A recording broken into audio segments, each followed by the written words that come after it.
Bonjour à toutes et à tous et bienvenue dans Il était une fois le cinéma, votre podcast où on parle de cinéma et rien d'autre que de cinéma. Et aujourd'hui, il est temps de parler de choses.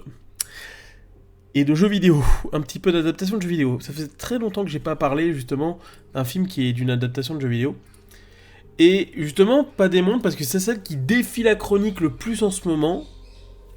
Adapté d'un jeu que je n'ai pas fait jusqu'à très peu de temps. Parce que pour ceux qui savent, je joue essentiellement sur mon PC et j'ai pas trop le temps de trop jouer, donc du coup quand je joue à des jeux simples, des jeux qui pour me vider la tête. Et ce jeu-là, je passais dans un cache, il était à 3 à 4 balles sur PS3. Et je me suis dit pourquoi pas le tenter.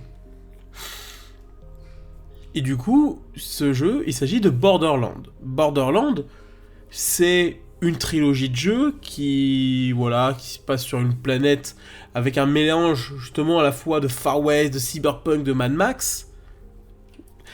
C'est un FPS, c'est un jeu que je trouve très intéressant, très loufoque. Il y a un côté justement très fun avec ce cel shading, cet univers qui nous est dépeint, que moi perso, je suis rentré vraiment dedans. Même si, de mon point de vue culturel et sensibilité, je suis beaucoup plus fan par exemple d'un Cyberpunk. Cyberpunk Edge Runner, pour moi, est toujours un traumatisme encore. Hein. Je me le tape au moins une fois tous les 2 mois. Franchement, je verse toujours ma petite larme. Et du coup, aujourd'hui, on va parler du film Borderland, réalisé par né du moindre, un réalisateur que je respectais pendant très longtemps. Et ça va être le plus gros thème de la vidéo. On va pas tant parler de ça du film, parce que le film... On va parler plus de la production du film que du film en lui-même. Parce que c'est quoi l'histoire du film, tout simplement ? C'est Lily, qui est jouée par Cate Blanchett, qui est une chasseuse de primes au passé trouble, qui revient à contre-cœur sur sa planète natale, Pandore, la planète la plus chaotique de la galaxie, c'est un sacré bordel. Et du coup, sa mission est de retrouver la fille disparue d'Atlas, l'homme le plus terrifiant et le plus méprisable de l'univers. Et du coup, elle va s'entourer d'une fine équipe d'un mercenaire, d'une meuf qui sait faire des gadgets, une préado qui a une légère tendance à la démolition, un robot, voilà, pour qui fait comic relief, une scientifique, donc voilà. Et un protecteur, voilà, gros balèze. Donc, voilà. C'est globalement un pitch simple qui aurait pu amener un bon gros délire. Parce que Borderlands est connu notamment justement pour sa violence, sa radicalité, cet aspect vraiment violence décomplexée. Comme dirait un certain Quentin Tarantino à une dame qui se plaignait de la sortie de Django à Noël. Pourquoi toute cette violence, Quentin ? Parce que c'est fun, Jane. Voilà, tout simplement. Le fun, c'est fun. Et c'est ça qui compte. Et perso, le premier jeu, je l'ai terminé il y a pas très longtemps. C'est fun, je passe un bon moment, c'est pas prise de tête, je joue une petite heure, 2 heures grand max, et j'y prends plaisir. Franchement, j'y prends beaucoup de plaisir. Et du coup, le film est réalisé par, pas des moindres, par un réalisateur que normalement j'aime beaucoup, qui est Eli Roth. Enfin, que j'aimais beaucoup parce que on peut en parler longuement d'Eli Roth, c'est un mec qui quand même doucement, sans avoir une carrière qui sent doucement le formol. Mais on va y revenir. On va y revenir doucement. Parce que doucement, il commence à avoir le syndrome un peu James Wan pour moi. Pas la moindre mesure, mais presque. Du coup, le film, qu'est-ce que je peux en dire de globalement ? Ça sent le film qui à la base, qui est vachement light au niveau de la violence, même insipide. Il y a quelques effets de style, voilà, les décors sont vachement en carton-pâte, les effets spéciaux sont dégueulasses. L'ambiance globale n'est vraiment pas poussée jusqu'au bout. Donc voilà. C'est un film que perso, qui a beaucoup de défauts. Il y a quelques blagues qui me font rire. Après, il en balance des fois tellement. Il a le syndrome un peu gardien de la galaxie le premier. Le deuxième est vraiment cool. Celui-là fait par James Gunn. Moi perso, j'aime beaucoup le deuxième. Mais le premier gardien de la galaxie, pour moi, il y a le même syndrome. C'est-à-dire, on rajoute sur un film qui devait pas être sérieux, mais fun décomplexé, presque tarantinesque dans l'idée, pour en faire un film édulcoré pour toucher le plus grand nombre, mais on y reviendra un peu plus tard. Et ça, il a pour moi quasi les mêmes défauts que les gardiens. C'est-à-dire, bon, il y a une ou deux punchlines qui marchent parce que c'est drôle, t'as des blagues pipi caca, Ça vole pas haut. Après, le jeu vole pas haut, mais il s'est dosé. Là, j'ai l'impression qu'une personne ne s'est dosé. Et on va y revenir sur tous les problèmes intrinsèques qu'il y a eu. Là, on a fait 5 minutes, la critique est finie. Maintenant, on va passer à l'analyse plus contextuelle du film. Comme vous savez, moi, c'est limite ce qui m'intéresse le plus.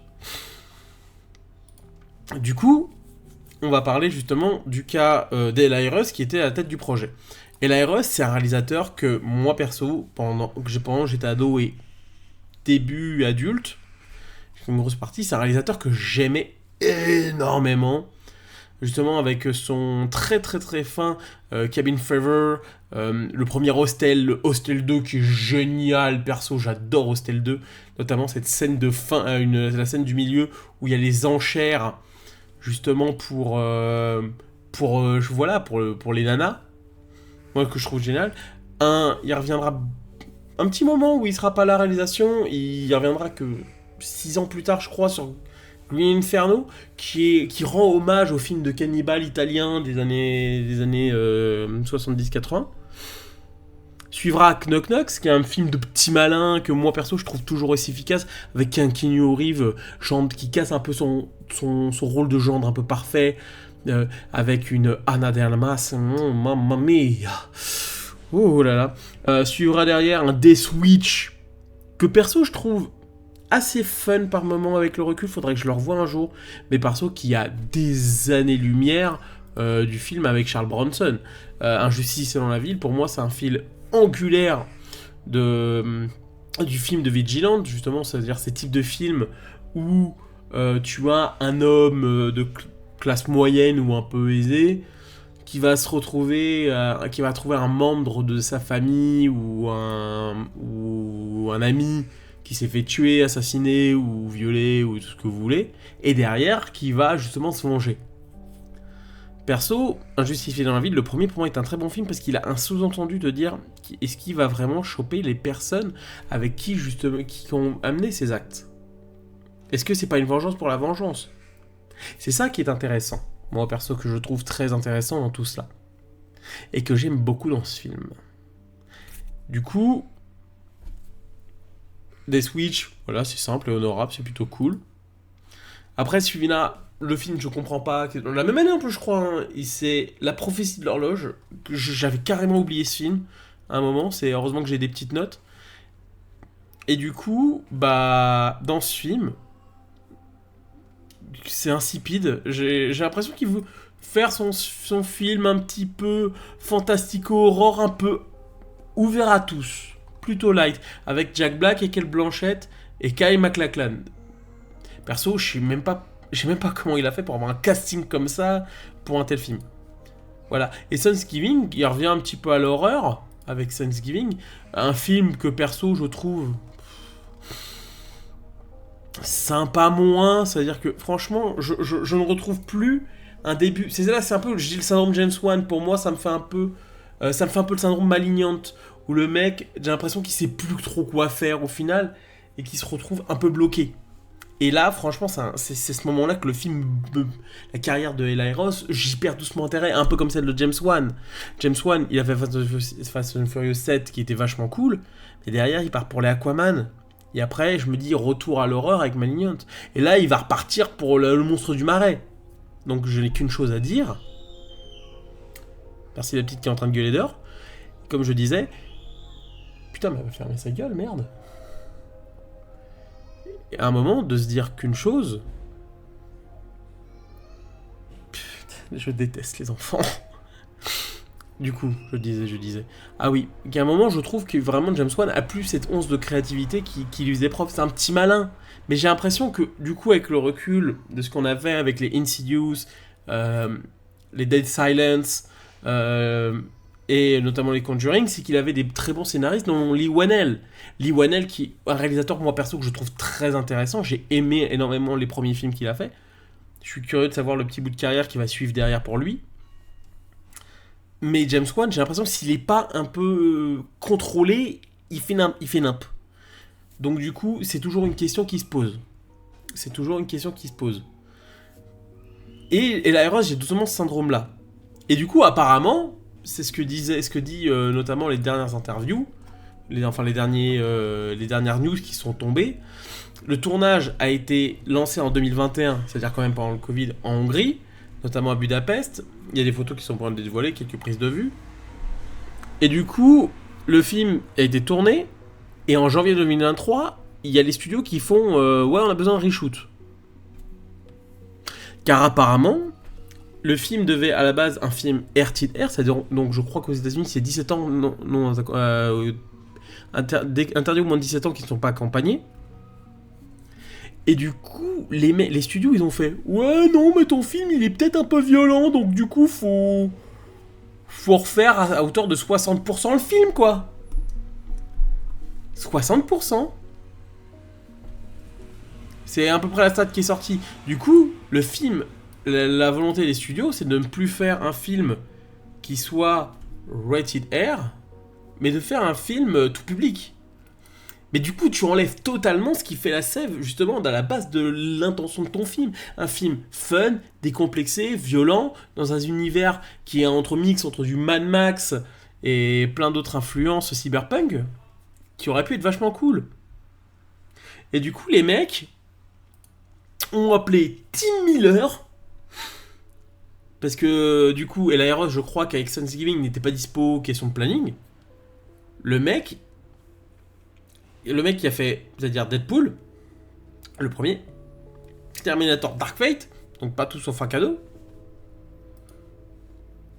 du coup se retrouve à refaire les reshoots d'Eli Roth. Du coup, apparemment, derrière, selon en juillet, la guilde de la guilde américaine des scénaristes, notamment informe une information répétée par les internautes, que le nom du scénariste Greg Mazon n'apparaît plus dans les crédits du film. Il a été remplacé par le pseudonyme John Gomby, justement, qui est, on va dire, le pseudo comme Smithy, c'est-à-dire pour les réalisateurs. Et du coup, il ne souhaite plus avoir son nom attaché au projet. Ce qui dit doucement, ça commence à puer du hanneton quand même. Ça commence à faire beaucoup. Et là, on a eu la news en post-prod, disant que justement, en post-prod via Eli Roth et tout ça, disant que le film a dû être remonté parce que à un moment, parce que c'était le bordel pour le rendre encore plus accessible. Vous êtes un studio, vous avez une décision, mais prenez-la jusqu'au bout. Vous prenez une licence qui est connue pour sa violence, sa vulgarité et pour sa violence décomplexée. Ne en faites pas un produit putain bêtement tout public. Ça ne sert strictement à rien. Ce n'est qu'une politique de studio qui ne sert à que dalle. Et qu'à un moment, tu te retrouves avec un film qui ressemble à rien. Un peu comme le syndrome Suicide Squad à une époque. Ça m'a pas autant énervé que Suicide Squad. Suicide Squad, j'en suis énervé là-dedans parce que le film me prenait vraiment pour un con. Le film me prend pour un con, mais moins. Il m'a fait rire au moins une ou deux fois. Le film, franchement, sur Sens Critique, si j'aurais dû lui mettre une note, je lui aurais mis un petit 2 parce que c'est pas niveau Madame Web. Parce que Madame Web, c'était vraiment un niveau au-dessus. Et du coup, sur tout ce que je dis par rapport à Eli Roth et tout ça, je trouve que c'est dommage parce que je trouve que c'est un film, je le voyais bien dessus. Et c'est dommage parce que du coup, Eli Roth, pour moi, doucement, j'ai peur que ça soit presque aujourd'hui, un peu comme je disais avec James Wan, un peu pour moi, ce qui était une arnaque. Ou des mecs d'un temps. C'est-à-dire Eli Roth, on l'avait souvent, ou un petit peu aussi, je vais faire le comparatif plutôt, ça serait plutôt avec Robert Rodriguez. C'est-à-dire, dans le cas de la similitude des deux, Eli Roth et Rodriguez, c'est que c'est des potes de Tarantino. Qui les a mis en avant, notamment pour différentes influences, parce que le côté un peu Grindhouse, film un peu dégénéré de Rodriguez, et le côté ultra violent, pulp, justement décomplexé que peut avoir Eli Roth, notamment sur les hostels et sur Cabin Fever. Du coup, tu as un réalisateur qui doucement a fait un début de carrière pour moi, Cabin Fever, Hostel, Thanksgiving, justement, le court d'ailleurs, c'est 2023, c'est toi une adaptation de ça en fait, je sais plus. Thanksgiving qui est le court métrage pour justement Planète Terror ou Boulevard de la Mort, je sais plus. Hostel 2 qui est génial, qui pour moi peut-être avec le recul peut-être son chef-d'œuvre avec Knock Knocks, j'hésite. Green Inferno qui est vraiment encore bien affûté, justement d'un point de vue mise en scène, de vouloir se réapproprier quelque chose. Knox. Et dès qu'après il passe sur un cinéma pas entre guillemets plus commercial, mais on va dire à peu près quand même, notamment avec Des Switch, La Prophétie et Borderland, j'ai l'impression que c'est un mec qui désapprend le cinéma. Moins que Robert Rodriguez. Parce que Robert Rodriguez, c'est quand même une sacrée douille. Hein. Le mec, quand même, il te fait... Alors, il dit, ouais, mais je fais des films comme ça. Excuse-moi, tes meilleurs films, c'est quoi? Bon, allez, en dehors de Desperado et... le premier qu'il a fait, avant Desperado. Machete, allez, vas-y, pour le fun, parce que moi, ça me fait hurler de rire, Machete. De Planet Terror, même pas. C'est un film il a eu Tarantino sur le fiac, et en plus, voilà, il avait pas tout non plus. Il était cadré un minimum. À côté, il a fait quoi d'autre, franchement? Spikey, c'est un film qu'il a fait avec ses gosses. Le pitch vient de ses gosses, putain. Et le film, il en fait des films, ce con, quand même pas mal. Tu vois, c'est pas comme un Steven Soderbergh, tu vois, qui à côté se développe, qui a fait des films au fin de son de ses budgets, des opportunités qu'il a eues, et à un moment des castings qui voulaient bosser avec lui. Hashtag j'adore Magic Mike 3. Mais à côté, du coup, pour moi, Eli Roth, c'est un peu le même syndrome. Hein. C'est-à-dire, c'est un mec avec du talent qu'on attend qu'il monte un peu, et j'ai l'impression que ça va de désamour en désamour. Alors peut-être qu'il n'a pas eu de chance, notamment sur Borderland. Parce que quand même, plus de la moitié de ton film est charcuté, c'est compliqué de dire que c'est le tien. Moi perso, je veux voir la Eli Roth cut. Voir si c'était si violent et tout ça, si le scénario, tout ça. Peut-être ça me ferait passer de 2 à quoi? Aller à 5. Et pour l'instant, le film qu'on a eu questuel, et le pire, c'est un truc tout con. Aujourd'hui, comment tu peux, en 2024, un studio te dire que ton film, tu vas pas le pousser jusqu'au bout? C'est vraiment dommage. C'est vraiment dommage. Du coup, ce qui en fait une œuvre pour moi véritablement bâtarde. Voilà, donc pour moi, c'est même pas... Allez, c'est Suicide Squad en un petit peu mieux. Mais viteuf. Après, bon, il y a d'autres trucs à parler, comme les acteurs, je pourrais dire. Les acteurs, t'as l'impression qu'ils... Les costumes, ils sont dégueulasses. J'ai l'impression de voir vraiment des cosplays flingués. Mais le pire, c'est qu'il y a un casting pas dégueu. T'as Kate Blanchett. Après, je pense qu'elle adore bosser avec Ella Ross, donc c'est pour ça qu'elle est revenue. Kevin Hart, je supporte pas cet acteur. Je supporte pas de le voir, il me fait chier. De voir Jimmy Lee Curtis, ça me fait plaisir, mais j'ai l'impression, je sais pas ce qu'elle fout là. Tu as Ariana Greenblatt qui a été notamment qui jouait Gabora Petite et notamment dans Barbie et tout ça. Qui est une actrice qui a du potentiel. Et voilà, et donc à un moment, t'as Jack Black qui est toujours à fond quand il fait une voix, mais après voilà, c'est navrant, je trouve. Moi perso, je trouve ça navrant. Donc du coup, aujourd'hui, et c'est un film à hauteur de 115 millions de patates. C'est un film à 115 millions de patates, c'est pas non plus le film à 200 millions. Maintenant, quand tu te dis qu'un film à 115 millions, c'est presque devenu un film du milieu. Un blockbuster, en moyenne aujourd'hui, c'est entre 200, 250 et voire 300 millions de patates. Hors promo. Hein. Celui-là, ça coûte 115 millions hors promo. Donc techniquement parlant, tu devrais t'en sortir avec un film justement qui peut prendre des prises de risque. Mais en France, il est tout public. Aux États-Unis, il est tout public. Donc forcément, et en plus, t'as l'impression doucement que ça va pas rassembler les fans du jeu parce qu'ils ont voilà. Et que derrière, ceux qui aiment pas spécialement le jeu, ils vont dire c'est quoi ces bouffonneries quoi. Enfin voilà. Est-ce qu'Eli Roth aujourd'hui est une arnaque pour moi? Ou le film de trop, comme je disais sur M. Night Shyamalan. Film de trop, je sais pas. Arnaque, doucement, ça sent pour moi le réalisateur qui désapprend le cinéma et qui déjeune un petit malin, bien épaulé par un Tarantino. Mais derrière, voilà. J'ai peur qu'ils se perdent. Ils se perdent vraiment, Eli Roth. D'ailleurs, Eli Roth que j'ai rencontré à Jarmé, j'ai pu lui serrer la pince. Alors c'est marrant parce que c'est l'année où j'ai rencontré mes meilleurs amis. Donc je lui fais le coucou s'il voit cette vidéo. Et voilà. Donc je vous dis donc à très vite. On va parler de plein de choses sur la chaîne là. Je suis productif en ce moment, j'ai du temps. Je vous dis donc portez-vous bien. À la prochaine et tchou.